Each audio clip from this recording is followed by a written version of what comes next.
Welcome to In the Middle. I'm Vykky. I'm a wife, a mom, and a leader shaping some of the world's most beloved brands. This is the podcast for all of us figuring it out in real time. In 20 minutes or less, let's get in the middle of it all. I'm so glad you're here.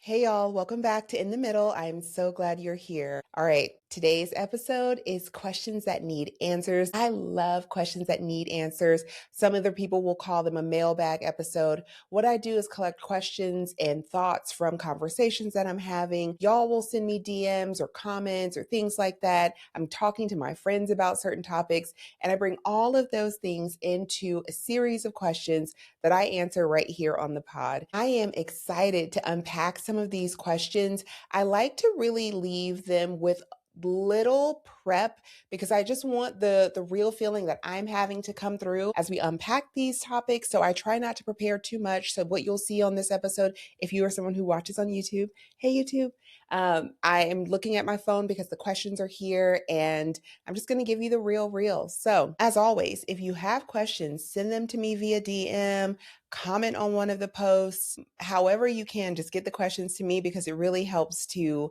share with others and it gives me inspiration. And some of the questions I've received, I've actually turned them into episodes because I've had a lot to say and I wanted to make sure I honor the types of questions that I get in. So I will not delay this. Let's just jump right in. Okay, the first question I have, my motivation is fading. How do you keep pressing forward when you don't feel inspired anymore? Friend, let me just say this in the upfront. Motivation is fleeting.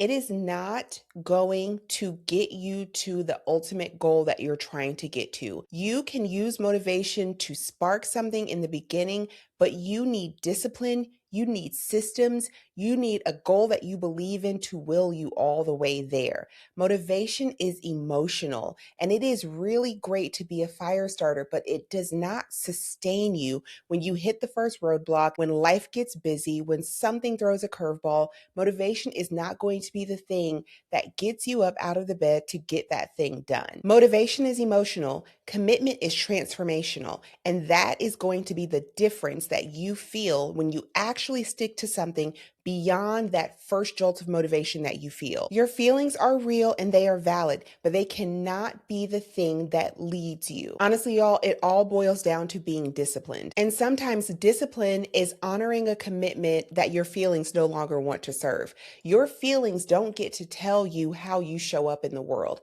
And that is going to be the difference between someone who is disciplined and someone who is relying on motivation alone to get them to their ultimate goal. Okay, so the next question says, how do you stay confident in your own life when everybody online seems ahead? Comparison is the thief of joy. And I know that is not earth-shattering. I am sure that you have heard it before. Comparison steals gratitude from the things that you once prayed for. Just remember the thing that you prayed for, you worked hard for, and when you got it, you were so proud. But as soon as you opened that little square app on your phone and you saw someone got something a little bit better, that thing didn't seem as shiny. Don't allow that to happen. Don't allow comparison to creep in and steal your joy. I actually believe it's the trick of the enemy that will come in and say, oh, wait. You feel like God just did something for you? Let me show you something else. Let me show you something that's seemingly better that you also maybe want. And then that thing you worked for, the thing that you know you're called to do, doesn't seem as important because you have now gotten distracted by comparison. Don't let it steal your joy. We put ourselves in these hard positions because we are comparing our real lives to someone else's highlight reel. We have no idea what it took for them to get there, whether or not it's actually even real, and more importantly, if they're even happy in the thing that we are comparing ourselves against. And here's the other thing to consider. Somebody else getting to something earlier than you does not necessarily mean you're late. You don't fully know everything that they've had to do and sacrifice to be there. And everything that is on your path is still unfolding. And so if you got to that thing prematurely, there's a good chance that you would fumble it. So please run your own race. Don't get caught up in comparison. Okay, next question. How do you find the courage to put yourself out there without being consumed by what people think? I have to be 100% honest. I struggle with thinking about what other people think and what other people think about me. And it is, I won't say daily, but it is a battle for me mentally to put it aside. And what has helped me, and I hope it helps you, is that I've had to reposition my concern about what other people think because y'all know it doesn't matter. I can't control what you think about me, so why waste energy? Now, in my very sound and mature mind, I can say that thing and then I can move on. But when you are vulnerable, and if you put yourself on camera, or if you decide to take a leadership role in your company, or if you decide to put yourself out there to date someone, to start something new, however, you put yourself in a place of vulnerability.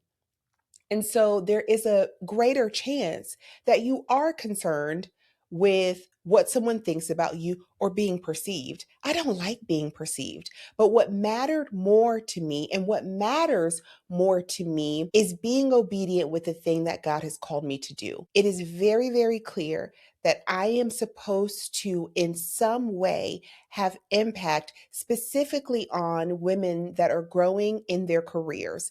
That is very clear, and I've heard that very clearly from the Lord.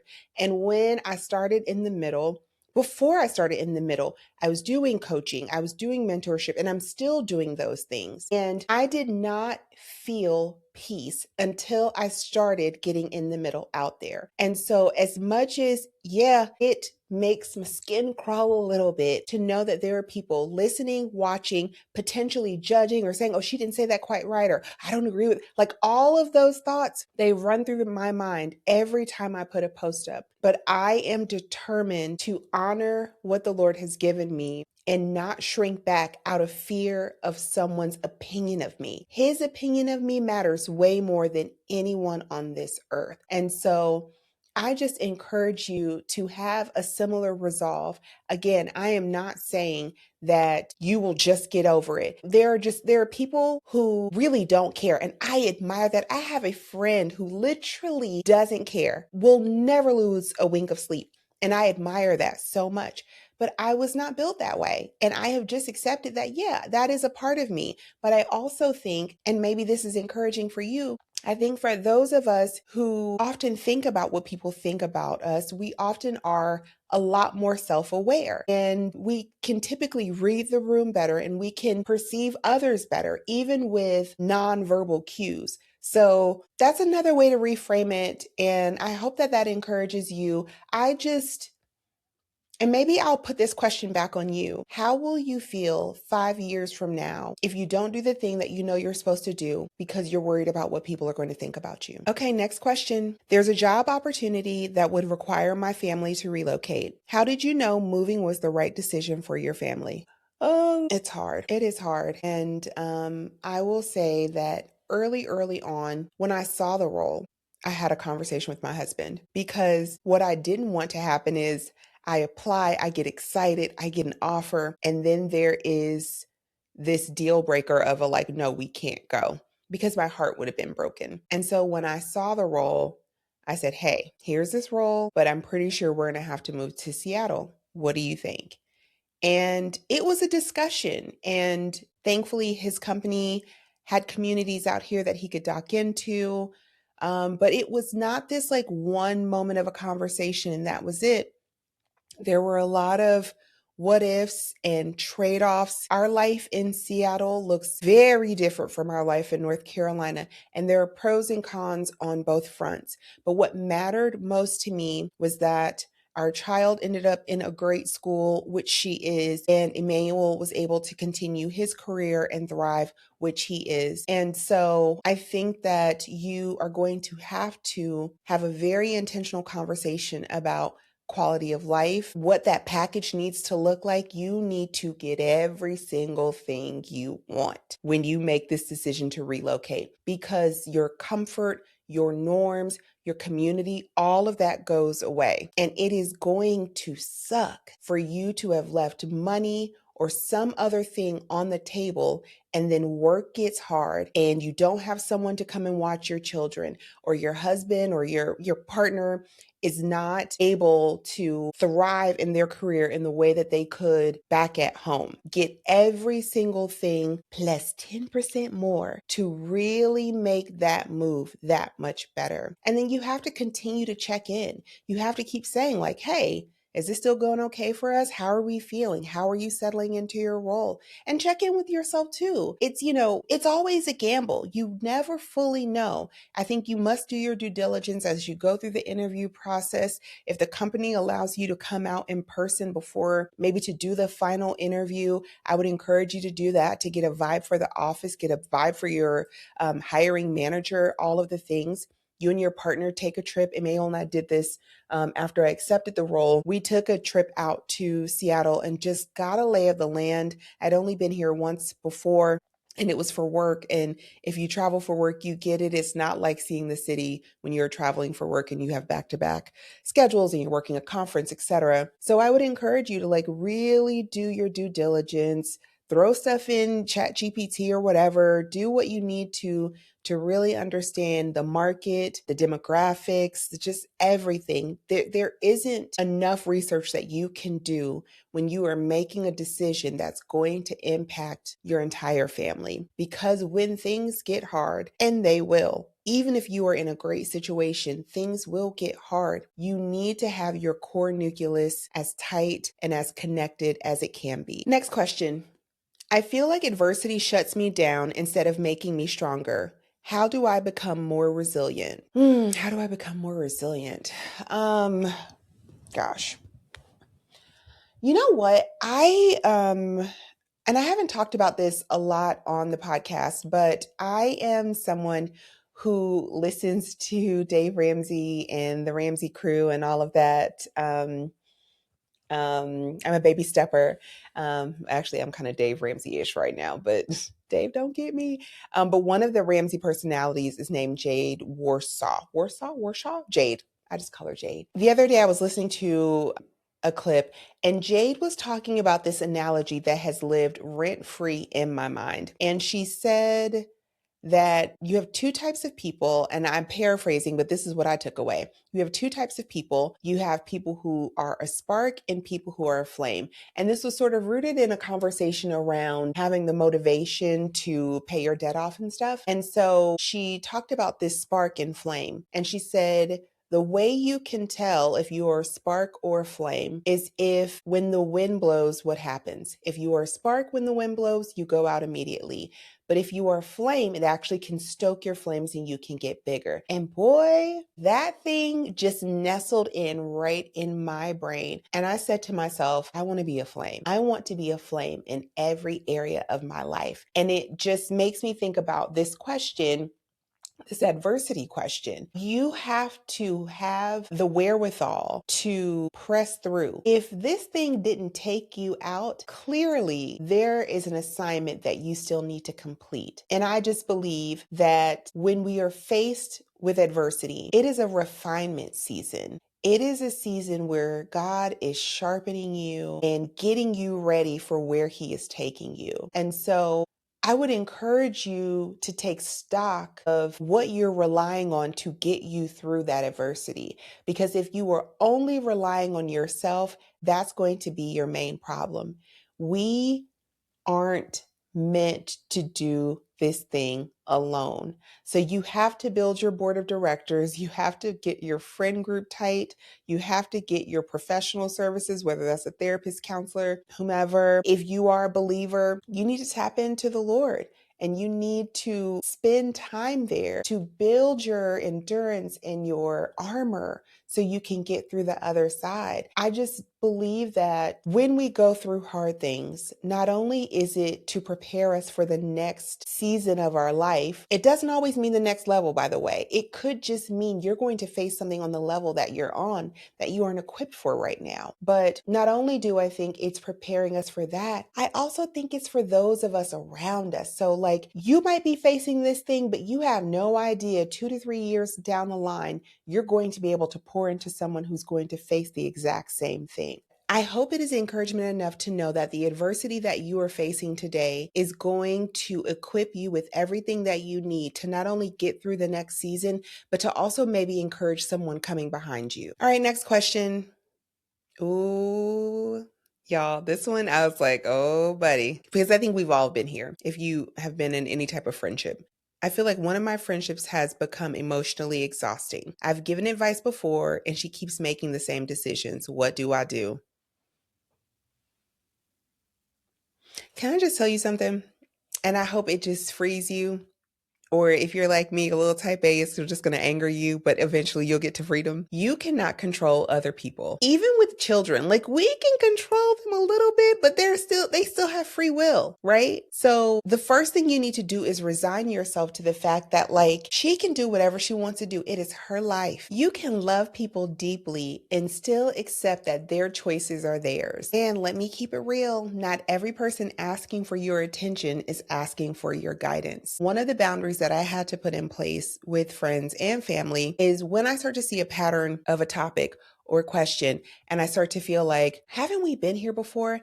I start asking the question in the upfront. Are you looking for advice or are you looking for a listening ear? And that allows me to properly position my level of investment and engagement. If they say, girl, I just want to vent, say less. And what happened next? And why did he say that? I know you lying. I will give you all of that. And then when we hang up, the Lord has given me a gift of casting things into the sea of forgetfulness.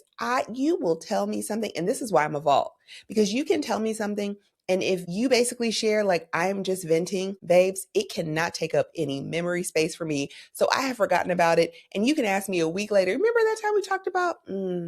Child, I don't. So go ahead and put it in a box. Now, if they say, no, I'm looking to you for advice, say, okay, if this is the first time you hear about it, you take it in, you give sound advice, you pray with them for them. Okay, fast forward, they come back.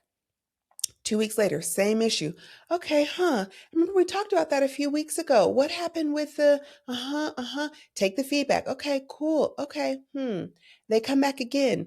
A month later, same things. Okay, hey sis, I'm seeing a pattern. And we had already talked about this. And so what are we going to do differently? Because you and I both know doing the same thing over and over again and expecting different results is insanity. And I don't want to be insane with you. So what are we going to do differently? So put that boundary in place and make it very clear. Like I'm going to be here with you. I'm going to ride this thing out with you. But don't waste my precious time and emotion, because if it's someone that you care deeply about, which I'm sure this is, you get emotionally invested. And so it's also not good for you if it is a big dramatic thing in the moment and then a day or two later, it's a big nothing burger. So I think you need to have an honest conversation, but I also think you need to gauge what is actually being asked of you as a friend in that moment. All right, next question. Why does everyone on TikTok make quitting your job look like the answer to everything? It's a lie. It's a lie. And this is coming from someone who has worked with influencers over the years. For those of you who don't know me or you're just meeting me, I have spent a vast majority of my career in digital communications, social media marketing, and I have run influencer programs. And I've worked with a lot of influencers from the nano space all the way to the mega, the biggest. You think about the biggest names, I've probably worked with them in some form. So what you will find is that going into influencer work in any capacity, it takes talent and it takes sacrifice. You are chronically online and it is such a beast to feed constantly. They don't get to work just a 9 to 5 like many of us do. And if they are not filming, and some of them have teams. And so that's the other thing to take into consideration. And we talked about comparison earlier. It's like you have no idea what people's setups are behind the scenes, but it's not, I know it looks glamorous and glorious and they do get a lot of free stuff and some of them get free trips and a lot of them are making a lot of money, but at what cost? And for those who are thriving and they understand the business of it, I am confident that they are setting money aside. I'm hoping that they turn it into products and they turn it into something where they don't always have to be on. But there is a certain part that you sign up for where you are constantly on and constantly online, and everything is content. And so I would just encourage you, like, if you get joy from it, do it. Don't necessarily keep in your mind like, oh, I'm going to go be this mega influencer. It happens to a very small subset of people. But if you find joy in it, if you love connecting to people, I think go and do it. We need more positive content out there in the world. We need more realness out in the world. And if you have the draw to do it, do it. But I would just encourage you to not get your mind set on, okay, I'm going to start creating content and I'm going to be able to quit my job tomorrow and I'm going to make all of this money. I'm telling you, I've seen it all. I've seen some making big deals, and I've seen some leaving corporate America and they have to go back a year later because it didn't work out. And so I would just encourage you to, if it is on your path, if you say, you know what, I want to go do this creator thing full time, I would encourage you to do it while you're working and try to make at least double your salary for 2 to 3 years to know that you have something very solid and something that will sustain your life, because your healthcare will be different if you don't have a partner who can carry you on their insurance. There are a lot of things to consider. Don't get distracted by what you're seeing on social, because a lot of these videos saying like, oh, you can go and create these TikTok videos and blah, blah, blah, blah, and make X amount of money. A lot of those videos are fueling advertisements to get you to download something, join something. There's some money being made by you taking action. So just don't be distracted about what you see on social media. If it feels authentic to you and it's something that you want to share and you are a natural storyteller or you have something unique to share, get out there. But don't let making money be the only reason you try to start doing it. Hi, Vykky. I'm a mom, a spouse, and ambitious professionally, and somehow I still feel guilty all the time. How do you deal with that? Yeah, I still have some guilt sometimes. And you know what? I honestly better at it, but I think it's a part of it, right? I think that there are going to be moments where you're like, dang, I didn't show up as best of a mom as I could have, or man, I wish I would have been a better wife in this scenario. But I think the more important thing to do is to take stock. And if you need to say sorry, say sorry.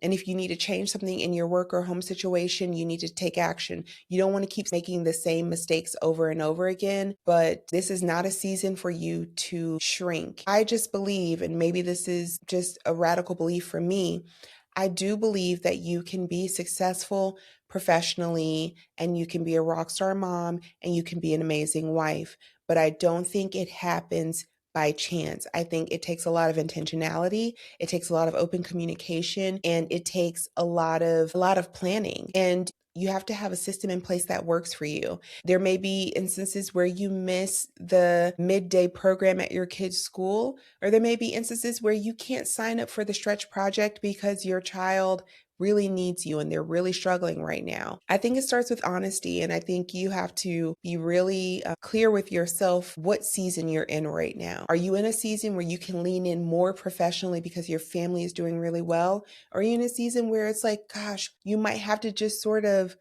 ride the wave at work so you can really plug in and tap into your marriage and tap into your kids? It doesn't mean something falls down completely, but there is going to be a shifting of priorities. And I think that that's okay.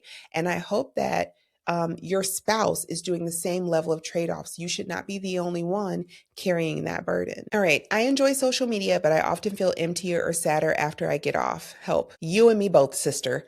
No, social media is such an interesting thing for me because I feel like social media in its purest state was meant to connect us, and it does. And I'm sure you can find very beautiful stories where people are connected. And so that's great. But I also think social media supercharges comparison. And if you think about it, before social, when we were in high school, you compared yourself to the prettiest girl in your school. Maybe be the prettiest girl at the rival school. But now you are comparing yourself to someone that is in Bangladesh. Like, we just have so much more access than I genuinely think we ever were meant to mentally. I don't think it's natural to have to come across, I mean, easily hundreds of people within a couple of hours of scrolling. That doesn't feel natural.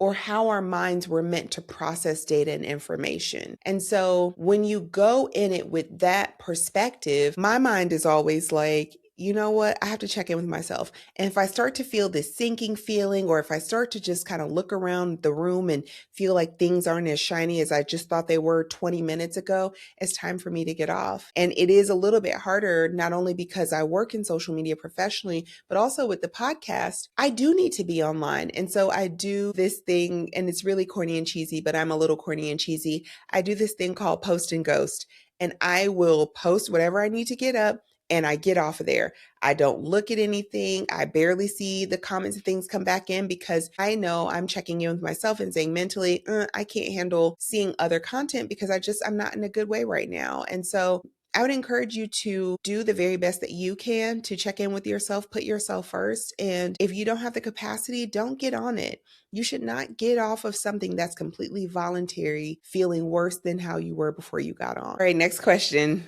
And I got this a couple of times. Can you comment on the Dr. Cheyenne Bryant drama?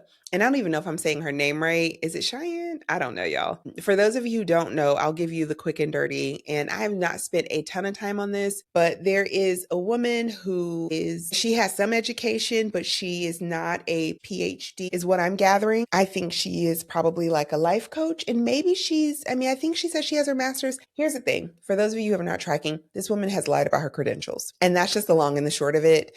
And it sounds like she is promoting a book. And so people, like the internet likes to do, people started pulling receipts, and her response has not been great. She's been a bit combative and very mealy-mouthed about what's going on with her dissertation that can't be found anywhere on Al Gore's internet, which I find very peculiar. And so I will just say this. Sometimes, all the time, just be honest. Like, I think this woman could have been equally as successful by just being a life coach. Look at Tony Robbins. There are so many people out here who aren't touting credentials that really matter, and that, especially when you're dealing with mental health. And I think that's the piece that she's not giving enough credence to, is you are positioning and presenting yourself as someone who has earned something that they haven't, that is connected to people's mental health and their quality of life. And I feel like she keeps trying to breeze past that and not acknowledge the gravity of what that means and her level of influence, in particular on social media, and what she's teaching other people. And I would just say, in 2026, y'all, you can't be lying on the internet, because people will they are internet sleuths for a reason, and they will connect the dots. And if it really matters that much to you, do the work. Just go and do the work. And it sounds like her school that she was going to lost its credentials, and then it shut down. Listen, I am so sorry that was the type of university you chose, but we have so many quality institutions in our country and around the world that if you have to start over and go get that doctorate, just, sis, I'm sorry, go get that doctorate, or just position yourself in the way that you actually are. I don't know that adding that doctor title made that much of a difference. And now she has lost all credibility because of this decision. And so for us, it's like, we have to be reminded that we have to do the work. If we want the thing and we want to be able to lay our heads on our pillows at night and say that we've earned the thing, we've got to have the receipts, and we have to actually do the work. All right, next question.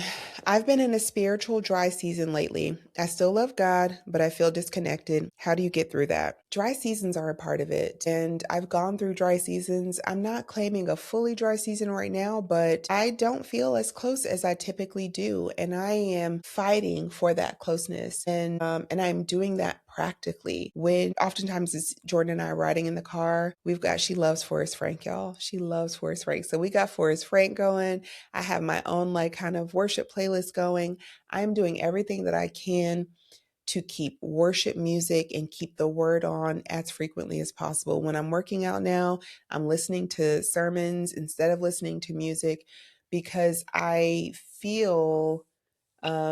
just feel a little different in my heart, and it is something that I am working through, and I will thank you in advance for any prayers if you feel compelled. But I think what keeps me is that I know that God is still there, and He is waiting candidly for me to surrender whatever it is that I am still holding. And that is something I'm being really vulnerable about because I'm working through it, y'all.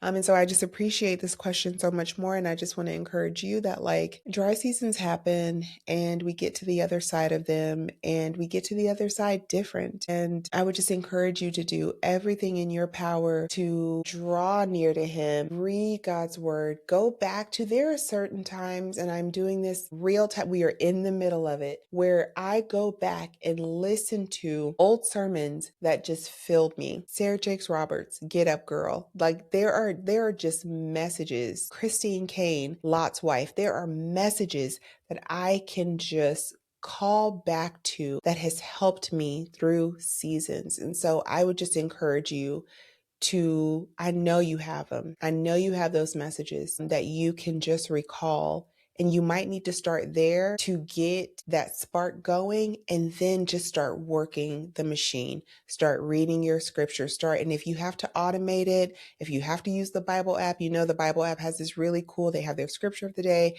then you have some meditations, and you have to just go. If you can't bring yourself to doing it on your own, work the tools that are available to us. I am praying for you. I am praying for me. I am praying for us through this season. And I just believe that, we are going to be that much closer because we are navigating this right now. Okay, this is a fun one. And I got this from my bestie, Bree. I know she stopped doing outfit of the days and the fashion content. I love them. Why did you stop?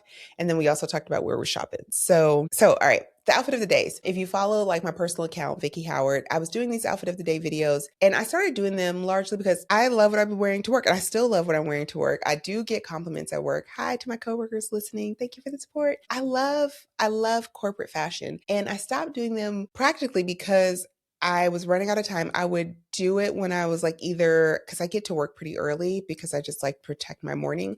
And so I do it in the morning time, or if I actually had, I took a lunch because I didn't have a meeting booked over my lunch, I would go do it at lunchtime. And y'all, I just ran out of time, and I've run out of time. And it started to feel like one more thing to do. And I don't want to do anything that is voluntary to feel like work. I want to have joy from it. And I was starting to not feel joyful. It started to feel tasky, and I did not like that. And so I was just telling my bestie that I need to start at least just snapping a picture, and I might start doing that and just doing my outfit of the day. But doing the videos, it did just get a little taxing for me, and it wasn't as fun.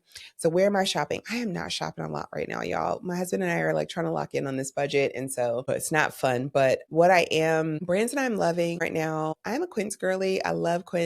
This is not sponsored, but y'all can sponsor me. But yeah, Quince.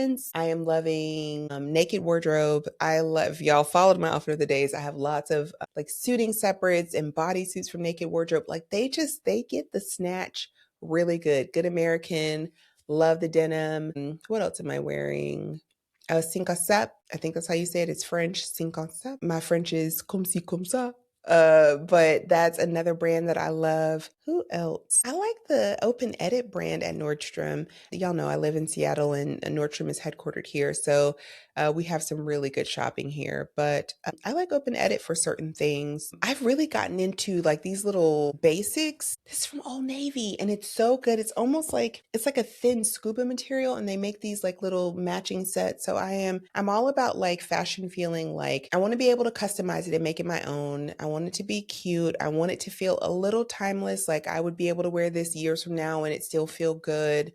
Now I don't know if this is going to last for years because at the end of the day, it is still Old Navy, but I'm trying not to buy too many trendy things. So yeah, my go-to shopping is Nordstrom and Quince and Aritzia. How could I forget Aritzia? I'm loving Aritzia. Zara is hit or miss for me. And I know some people that kill it with Zara. She and I don't, it's just okay. but that's where I'm shopping when I was shopping. Again, I'm not shopping that much, but that's what I'm wearing lately. All right. And we are getting super long on time. So I'm going to have to cut out some of these questions and maybe I can, like I said, I'm getting really close to the end of this season. So maybe I can put some of these questions as like one-off things when like during the off season, because there are some more good questions here. But I do want to answer this one because it's talking about next season. What can we expect from season 2 of In the Middle? Thank you for the question. I would say like I've learned a lot in season 1. I've learned a lot about my filming setup, which I'm still trying to evolve. And I'm going to do maybe a little bit of change with the set next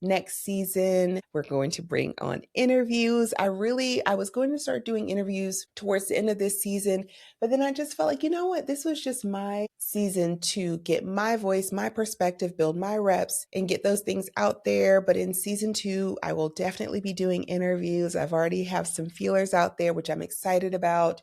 So we'll see more of that, more topics, and revisiting some topics because I think our opinions change based on experiences. And yeah, I have a lot more to say about a variety of things. So I'm already looking forward to season 2. So yeah, okay, y'all, that was questions that need answers. These are such good questions and thoughts, and I'm just grateful for my friend groups and for you all that submitted questions. Thank you so much. As always, if this episode was fun and interesting, consider sharing it with a friend. Please give it 5 stars on Apple Podcasts and Spotify. I can't tell you enough how much it helps new people discover the pod. So thank you in advance. If you are on YouTube, make sure you hit that subscribe button and do the thumbs up. Thank you so much. Next week, we're talking about being in the middle of the year. So I think that episode is going to be really strong and hopefully giving you the motivation you need to tap into the second half of the year. Okay, I'll see you next week. Bye. Welcome to In the Middle. I'm Vykky. I'm a wife, a mom, and a leader shaping some of the world's most beloved brands. This is the podcast for all of us figuring it out in real time. In 20 minutes or less, let's get in the middle of it all. I'm so glad you're here.